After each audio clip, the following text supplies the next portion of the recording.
Alright guys, at magandang araw sa inyo lahat. My name is Bernard Suabe. Maraming salamat kay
dyan sa dulo.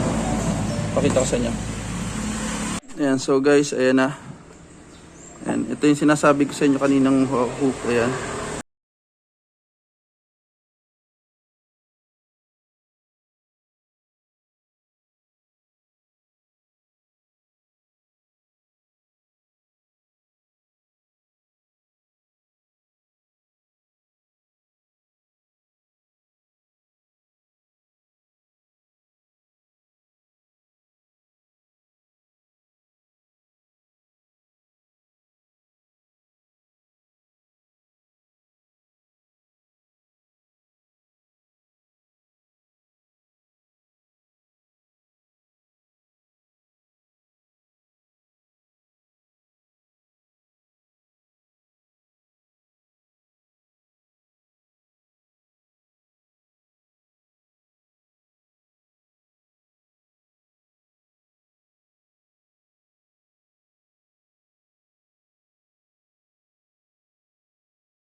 pinakang sa driver or master. Usually ito nasisira dyan, oh. Ito. Ito, yan. Yan yung nasisira dyan, ito. Itong part na to. Yan ang hindi gumagana dyan. At palagay ko, yan, ito nagana pa itong iba. Ang palitan dyan, ito na mismo. Isang buo na to. Kaya kung may mabibili ka naman na ganyan, madali lang magpalit yan. Actually, kung may panghinang ka, kaya yan. Nakawala na ng contact yan eh. Ayoko munang buksan. Kasi nga wala pa akong masyadong time. Di bale, pag nakagawa na ako ng isang video, gagawa ulit ako ng video kung paano magpalit nito. Ano? Wala lang, sarili ko lang. Paano lang man. So, ganyan pang itsura niyan. Parang binili mo lang dyan. Mahalaga tong motherboard na to, guys. Hindi, kung napanood niyo yung isa kong vlog, hindi ganun siya. Medyo medyo difficult to. Medyo hassle to ayusin. Kailangan mo nito ng mga tools na maayos. Yung sa mga passenger seat ng mga window,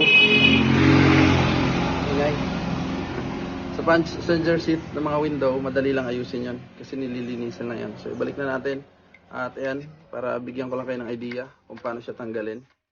Napakadali lang po niyang tanggalin. Again, shout out sa Adventure Family Group. Yan sa Facebook. Maraming salamat sa pagbigay ng oportunidad na napasali ako diyan sa group nyo. That's Facebook. Sana one time magkita-kita naman tayo. Narito na ako sa Quezon Province, sa Buena Vista, Quezon. At AR Michael Vlog. Yan. Paki-subscribe na rin po si AR Michael Vlog. At sa lahat po ng mga followers ko, maraming salamat. Simple video lang yung mga ginagawa ko. Huwag kayong mag-alala kapag kumikita na ang video na to. Why not? Punta kayo dito sa amin pag handa ko kayo. Walang problema dyan. So ayan po, ganun lang po kasimple yung pagkakalas niyan. Maraming salamat.